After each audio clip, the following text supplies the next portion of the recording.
Hello అండి, good morning. Welcome to Varsham's kitchen. ఇవాళ మన స్పెషల్ రెసిపీ వచ్చేసి బ్రేక్ఫాస్ట్కి నేను ఇవాళ ఇంట్లో రాగి ముద్ద అయితే చేశానండి. సో రాగి ముద్ద చాలా అంటే చాలా రుచిగా ఉంటుంది అండ్ చాలా హెల్దీ అండి. సో నాటుకోడి పులుసుతోటి ఇవాళ రాగి ముద్ద చేశాను. సో మీరు కూడా ఒకసారి ట్రై చేయండి.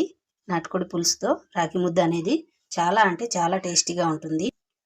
మన పల్లి చట్నీతో కూడా ఈ రాగి ముద్ద అనేది చాలా బాగుంటుంది. కాబట్టి మీరు కూడా ఒకసారి ట్రై చేయండి, చాలా హెల్దీ. సో ప్రిపరేషన్లోకి వెళ్దాము. ప్రిపరేషన్కి వెళ్ళే ముందు మా ఛానల్ని సబ్స్క్రైబ్ చేసుకోండి. ఒక కప్పు రైస్ తీసుకోవాలి. రేషన్ రైస్ అయితే ఇంకా చాలా బాగుంటుందండి. నాకు రేషన్ రైస్ లేదు కాబట్టి నేను నార్మల్ రైస్ వాడుతున్నాను. సో ఈ రైస్ని ఒక 2 సార్లు శుభ్రంగా వాష్ చేసుకుందాం. ఇప్పుడు ఇందులో ఇదే కప్పుతో 5 కప్పుల దాకా వాటర్ని యాడ్ చేసుకోవాలి.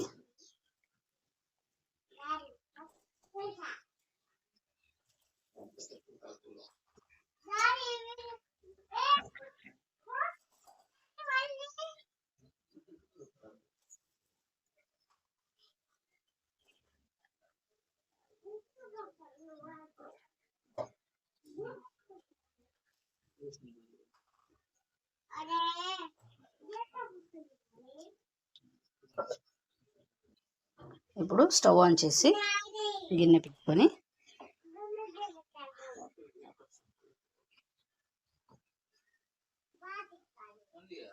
రుచికి సరిపడా సాల్ట్ని వేసుకోవాలి.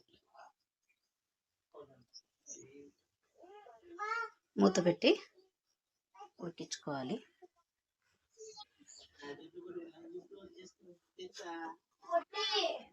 వాటర్ వేడయ్యాక మూత తీసి ఉడికించుకోవాలి.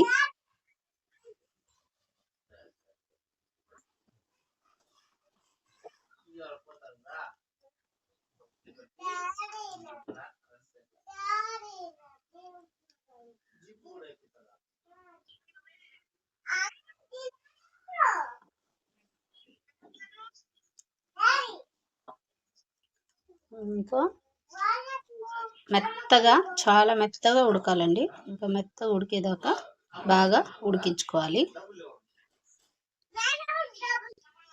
ఇలా ఉడుకుతున్నప్పుడు ఒక 1/2 స్పూన్ నెయ్యిని యాడ్ చేసుకోవాలి.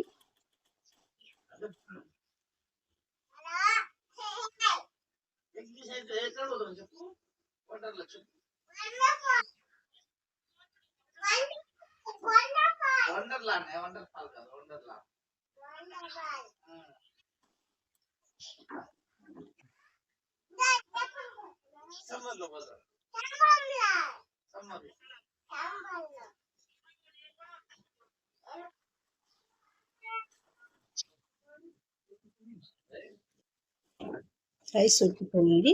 ఈ స్టేజ్లోనే గంటెతో రైస్ని ఇలా చక్కగా మెదపాలి.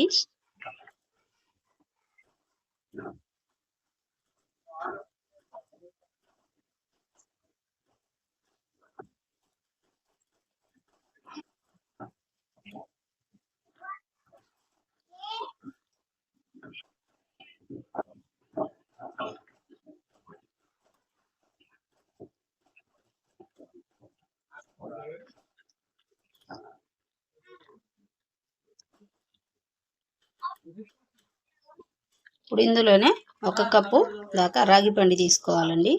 రాగి పిండి తీసుకొని ఇలా వేసేసుకోవాలి.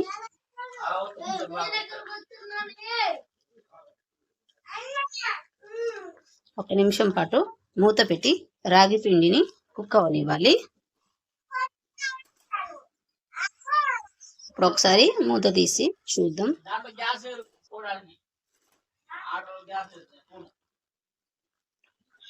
మొత్తం ఒకసారి బాగా మిక్స్ చేసుకోవాలి.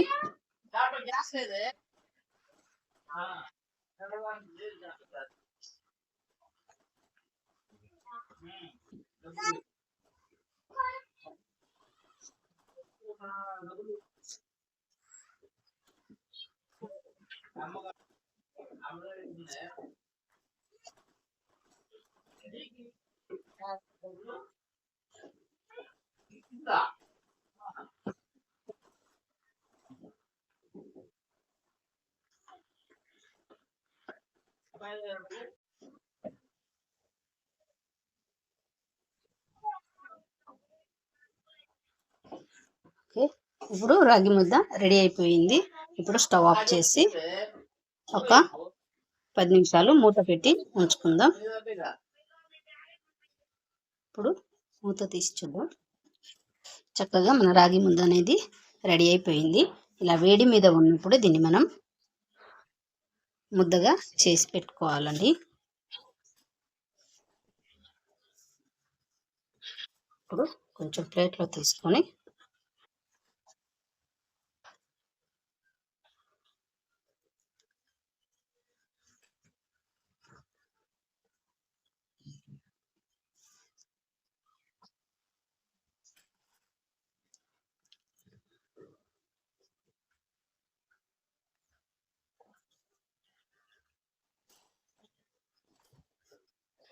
చేతిని కొంచెం కొంచెం వాటర్తో తడుపుతూ మనం ఈ ముద్దని ప్రిపేర్ చేసుకోవాలి. చల్లారితే రాగి ముద్ద గట్టిగా అయిపోతుందండి. అందుకని మనం ఇలా వేడి మీద ఉన్నప్పుడు దీన్ని ఇలా ఉండలాగా చేసేసుకోవాలి.